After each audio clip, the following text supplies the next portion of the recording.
she did that. It was really cool. But I had a pretty busy day.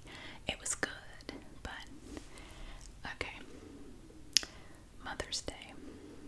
Well, if you enjoyed Mother's Day, that's awesome. I had a crappy Mother's Day. It was awful. It did not. I mean, you know, when you're a single parent, it's a lot of times it's just kind of like a regular day. You don't really get to do anything special. But this year was just, at the end of the day, I was so irritable, so grumpy. Okay, first of all, my kids did not really do anything for me. My older son tried. I will give him credit for that. He tried. He said, I'll tell you what I'll do. I will get up that morning and I will feed the cats so you don't have to do it. And I'll mow the yard for you. I said, that sounds fantastic. So he did that. He got up Sunday morning, bright and early. And see, what we do for the cats is I leave out dry food and water all the time, so they always have that. But in the morning, I'll take one of the little Sheba wet food sections, just one, and then I will split it between the cats. Now, usually it's just Olive and Evie. Pumpkin is not a big fan of it. Every now and then she will come down and want some, but usually she doesn't. She could take it or leave it. So if it depends on how many I have, but I'll split it in half if it's just the two. But if Pumpkin comes down, then I just split it into thirds, and they enjoy that. So, but I do that first thing in the morning, and then on over in the evening, I do another little thing of it and split it up. Just one little compartment that I split up among the cats or between the cats, depending on how many I have down there. Well, okay, the theory was, on paper it sounds great. In theory, I would have been able to sleep late because the cats would not have been yelling at the door for me to get up, which is what they do. They want their can of cat food, so Evie and Olive will be right at the door yelling. Olive has kind of become the spokesperson, and Evie doesn't yell much anymore. She just lets Olive do it. Like you tell her, I'll just sit back here and watch, So, well, he went down there and he fed them, and he said they were so confused because he never gives them canned food. It's always me. He said at first they didn't want to follow him downstairs. He said they're looking at me like, what are you gonna do? They probably thought he was gonna put Frontline on him or something, like, you're being weird. Why are you offering to feed me? But he said they followed him down there, tentatively. They didn't follow too closely. And but once he got the little thing of wet food out, then they were, oh yay,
were 6 of us, and among the 6 of us together, we had a total of 19 children and grandchildren, so that was pretty cool. And then we did a little Mother's Day dance at the end, and I can't dance, but it was still a lot of fun. That was the best part of my day. The exercise class was the best part of my Mother's Day. It went downhill from there. So I got back home probably a little after 12. I got back home, and okay, hypothetically, there are these 3 kids who live a couple of streets over that my younger son is friends with. They were in my house. They were in my driveway. My son was out there, and they were just talking. Those 3 kids ended up staying at my house all day. I'm talking until 8 o'clock at night. And we had no power. The power stayed off until about 3 o'clock in the afternoon. So my younger son did literally nothing for me for Mother's Day. He forgot all about it. Even after I reminded him, he just was like, okay, that's cool.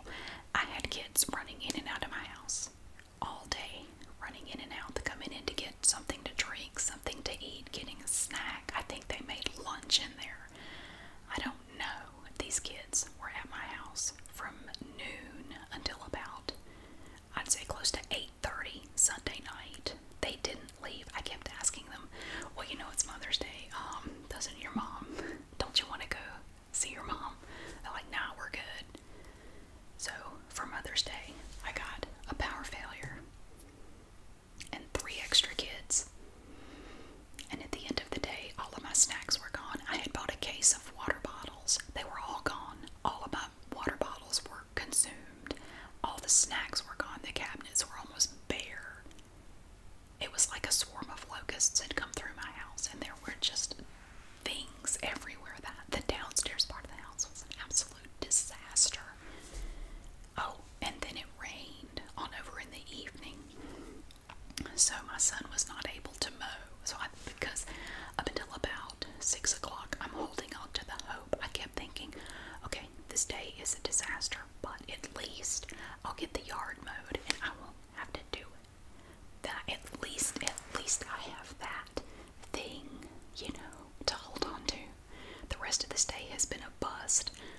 But no, about 6 o'clock it started pouring down rain, and it rained.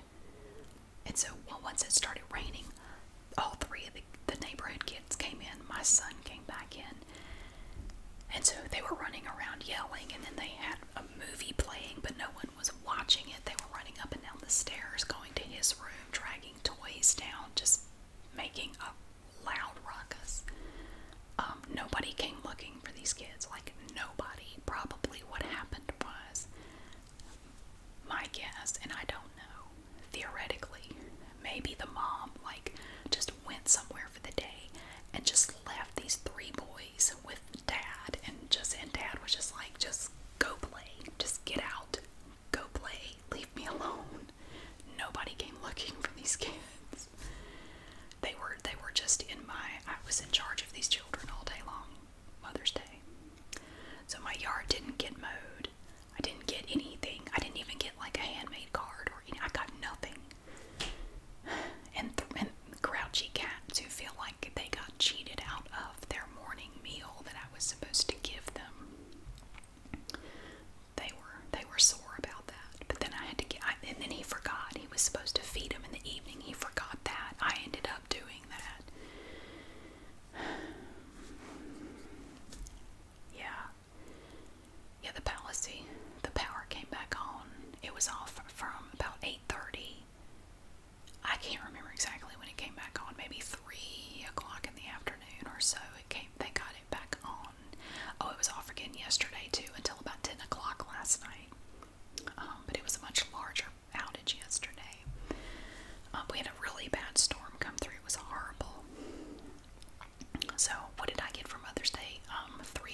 was out until almost 9:30 last night, 9:30 or so. It came back on finally. So, but at the end of the day, Sunday, I said, I really feel like I deserve a do-over. I get to redo Mother's Day. So I decided, okay, I don't know what I'm going to do. I'm going to do something for myself. I'm going to treat myself to something. I don't know what. But I feel like I deserve a do-over. That was messed up. So I wanted to get my, I had an appointment to get my hair done today. And so I get there, and I told her, about my Mother's Day. She said, that sucks. I said, I know. She said, you know what you deserve. I said, what? She said, you should do something different with your hair today. You should just do something different. I said, well, I don't want to cut it. She said, no, I don't mean that. What if we do some color in your hair? I said, well, we've done the thing where we color this. She said, no, let's do something more than that. Let's do something really cool. And she said, let's do some color like up here, and then we'll do like a mermaid thing in the back. We'll do some color back here. Originally, we talked about doing purple. I said at first I wanted to do purple, but then she was looking through her colors, and she's really good at doing this kind of stuff. And then I saw she had this tube of cobalt blue. I said, no, let's do blue. That'd be really cool. And she said, won't you get in trouble at work? I said, no, I work remotely. We don't even do Zoom calls. These people don't even know what I look like. Well, I think, no, we did do a Zoom call when they initially, when they interviewed me for the job. That's the only time they've ever seen my face. I said, I don't even have to do Zoom meetings with these people. It's all electronic. If I have to talk to them, I can call them or email them. They never see me. She said, well, that's ideal. You could do whatever you want to your hair. I said, I know. It's awesome. So she went ahead and, did my roots and everything up here. And so she did that. And then she had to get it dried out and then do the color after the fact. And she said, well, if you don't like it, we can get it back out. But I said, no, I love it. I really do. I've never had blue hair before. This is not a wig. This is my actual hair. I really like it. It made me smile. I think it was the first time I had probably been happy since the weekend. I said, thank you so much. This is awesome. And so that was my present to myself from her. Like, I paid her to do it, but that was like my present to myself. I felt like this is good. This is really good,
might not Gold Bond is probably the last thing that would come to your mind. I know for me, when I think of Gold Bond, I think of like the lotion that my grandma used to use on her hands or something like that. You don't really think of anything like this, but they make this neck and chest affirming serum, affirming cream.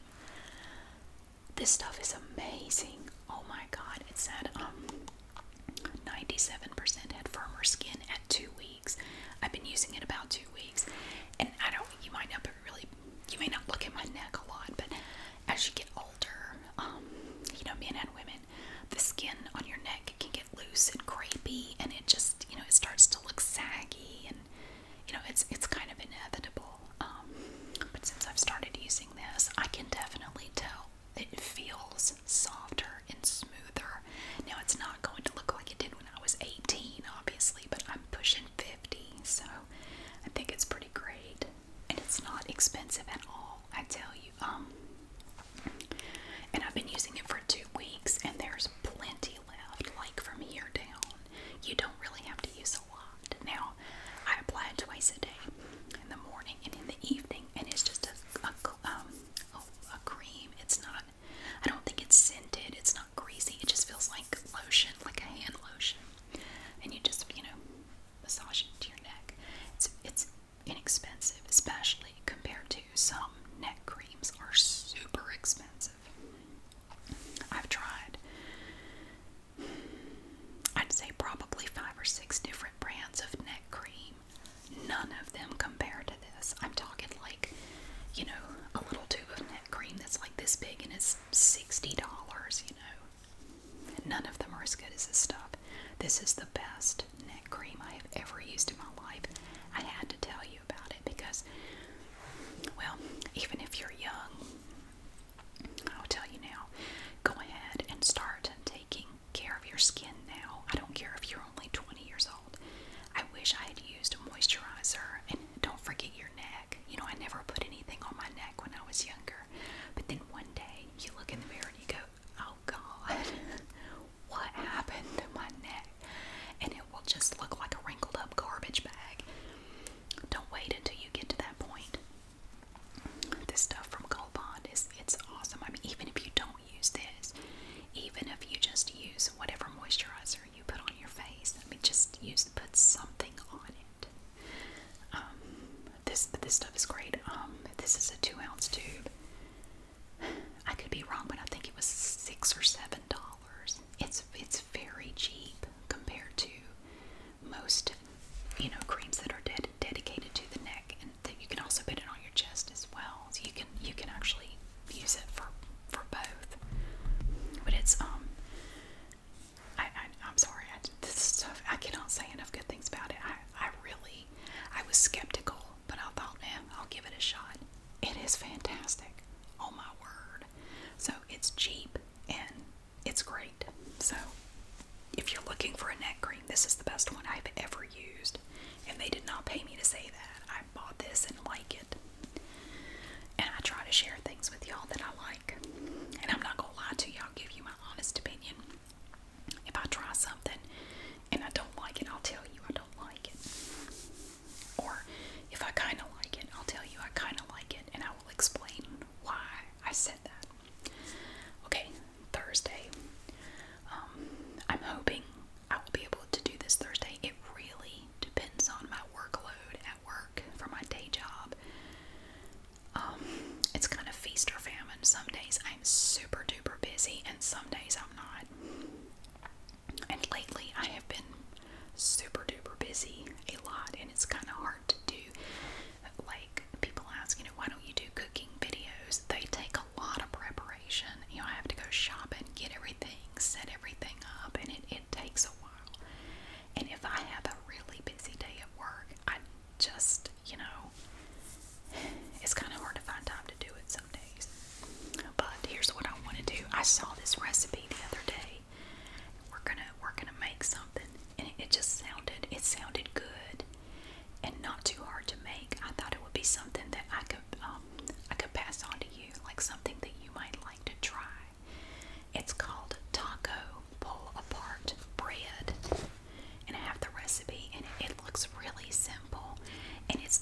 recipe where you start out with the basic recipe, and then you're going to have toppings. And just like a taco, you can change your toppings and make them whatever you want them to be.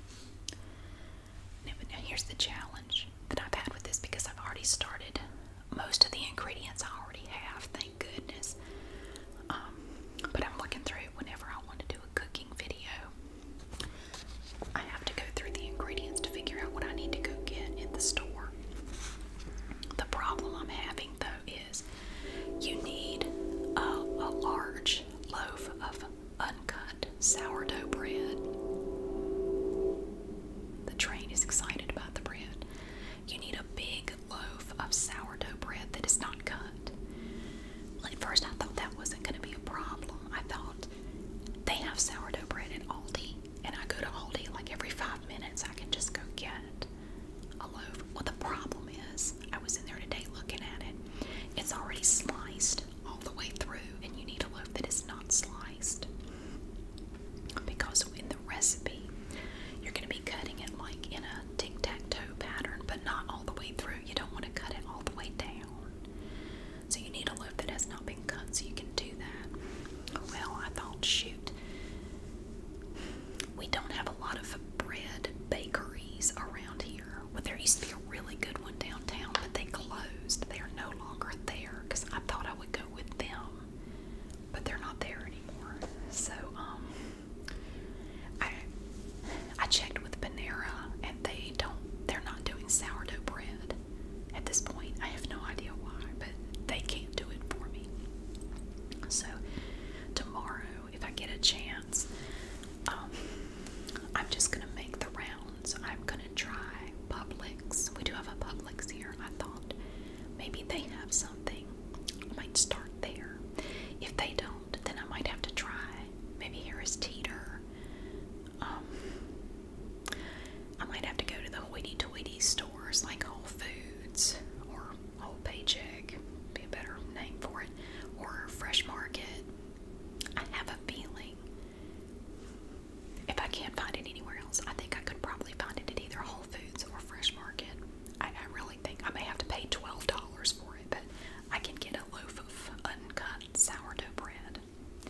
You have to have that for this recipe. Now, it's called pull-apart bread, but it's not like monkey bread, you know, where you take the bundt pan and you put it's not like that. So you're going to take this loaf of bread here, and you're going to cut it like, you know, tic-tac-toe pattern, you know, like that, but not all the way through.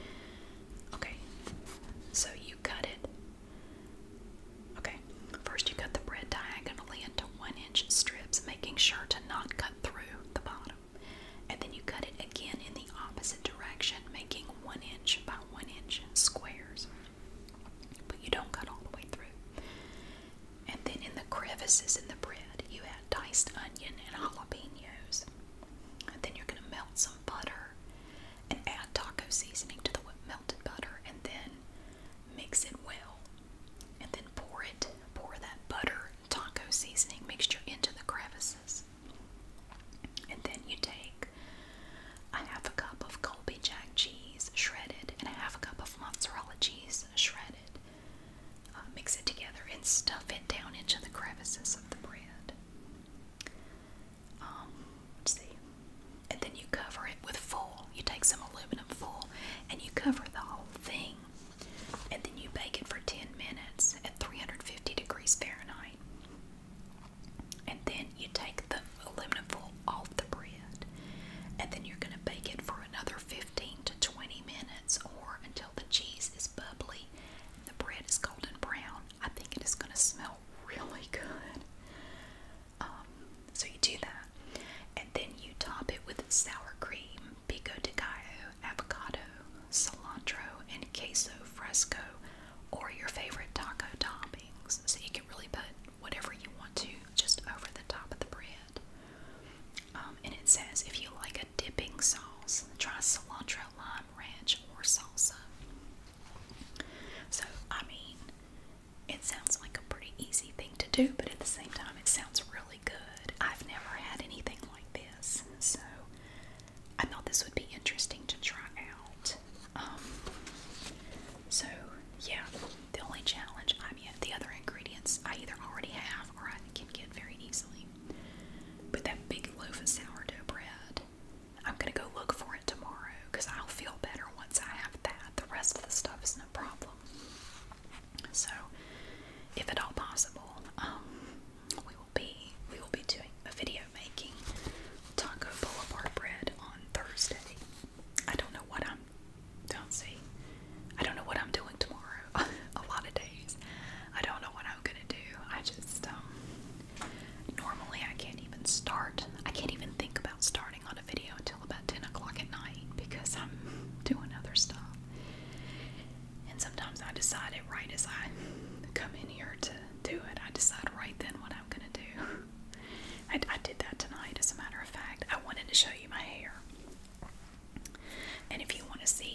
pictures of it. So yeah, and they don't have a filter or anything. The colors are, those are just unfiltered pictures.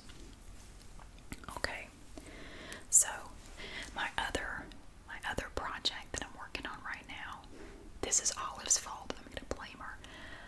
Olive is the most rude little cat, and she's small. I don't think she's gonna get any bigger. She's the smallest of my 3 cats. She's just a small cat. She stopped growing. I mean, she's just small, you know. But she's so frantic and chaotic all the time and rude. I mean, she will just walk up to the other 2 cats and just jump on them like she's trying to ride them like a horse. She'll jump on them and try to bite them, and they hate it.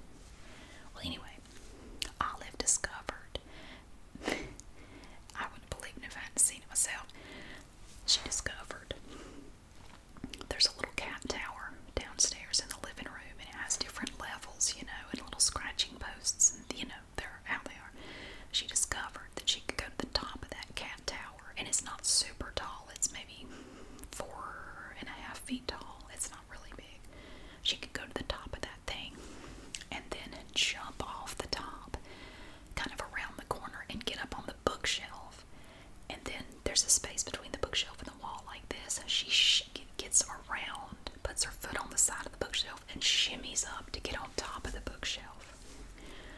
Well, apparently, a few nights ago,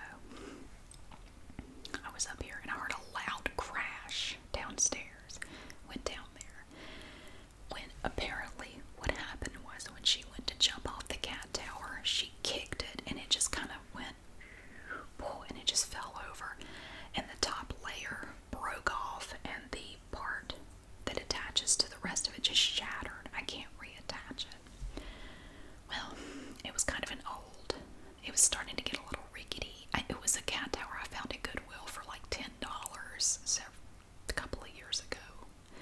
And it was starting to look kind of bad, and I thought, well, you know, let's try a different one. We will try a new cat tower. So I went on Amazon and I ordered one that I thought they would like. You have to put it together, which I don't mind doing. It's kind of fun. It's like a puzzle. So you have all these instructions on here. There are 23 steps to put this thing up. And then they show you the exploded diagram right here. We have all the different pieces. This is the Doradar multi-level cat tree. So, and the thing I like about it, my mom has one of these for her cats where there's this little piece that you attach, and it has this plush fabric down at the bottom, and you attach it to the cat tower, and the cat can get down in there and sleep. I can already tell you she's gonna love that. Olive's gonna love it. Now, Evie and Pumpkin don't really ever mess with the cat tower. They just, every now and then they'll walk up and just kind of sharpen their claws on part of it, like down at the floor. And they don't really get on it. Every now and then Evie will get the zoomies and she'll jump up there and then jump back down. But they're very interested in this new one. I mean, I started putting it together tonight. I got all the pieces out and laid out, you know, and I started putting it together. And Olive was supervising. She sat nearby for a little while watching me put this thing together. I did the bottom. I got this part done with these pieces. And then this level and these pieces, and that was about as far as I got. Oh, and I did assemble the ladder. I put the ladder together. It's kind of hard to tell from the instructions because they're all in millimeters, and I don't know. There are a bunch of different sizes of screws, and I wasn't sure if I was using the right ones or not, but I figure if I'm using the wrong ones, I can go to Lowe's and get some more of whatever. But when I started putting this layer on, she decided to get involved. She wanted it to be a more interactive experience. So she started swatting at it and biting at it. I'm trying to screw it in there. She's biting my hand and scratching me. She might have been telling me I was doing it wrong. I don't know. Because I got up here and then I realized I had screwed these on upside down.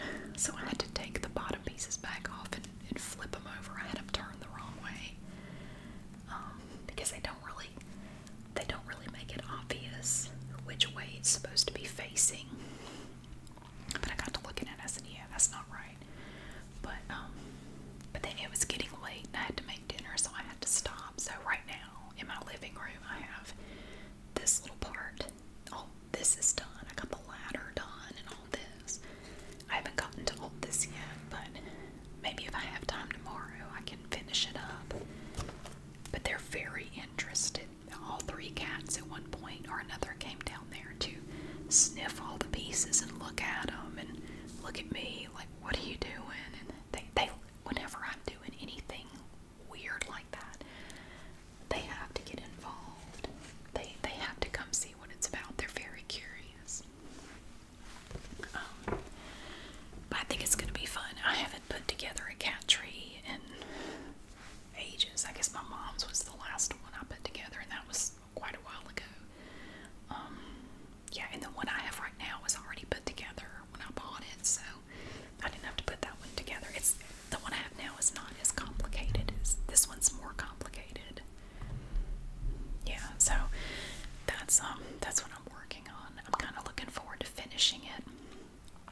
And I think what I'll do with the other one, I'm not going to throw it away because it's still usable. I will probably tighten it up, get the little hex, the little Allen wrench thing out, and tighten it up and clean it up and take it to Goodwill so they can resell it.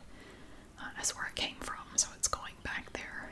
When I got it, it was like brand new. It looked like somebody put it together for a cat, and then the cat just had no interest in it, which I totally get. I know I've bought things for my cats thinking they would really like it, and they didn't. And that may be the case with this thing, but I'm kind of curious to see what Olive does with it, because if she is such a small cat, I'm thinking the little basket thing with the fabric in the bottom is like a little nest. She loves stuff like that. She loves to get down inside of things, and I think she'll really like that. And it's up high, it's kind of on the top. Now this thing, when it's all put together, I think is supposed to be close to 5 feet tall. So that basket is up near the top. So I'm thinking she likes to be up high where she can see stuff. So I think she'll like that. It's mainly for her because the other two cats, they're quite a bit older than she is. Evie and Pumpkin will both be 5 later on this year. So they just, they have their own routine. Pumpkin spends most of her day in here sleeping in my room, and Evie stays up here a lot too. They don't really mess with the cat tower very much, but Olive does. She loves getting up on the cat tower. So, but I may have to put it in a different place so she can't jump up on my bookshelf anymore. Because I'm afraid she's gonna knock stuff over, and I have some stuff up there that is kind of fragile. So I need to keep her from getting up there. She has trouble getting up there without the cat tower to jump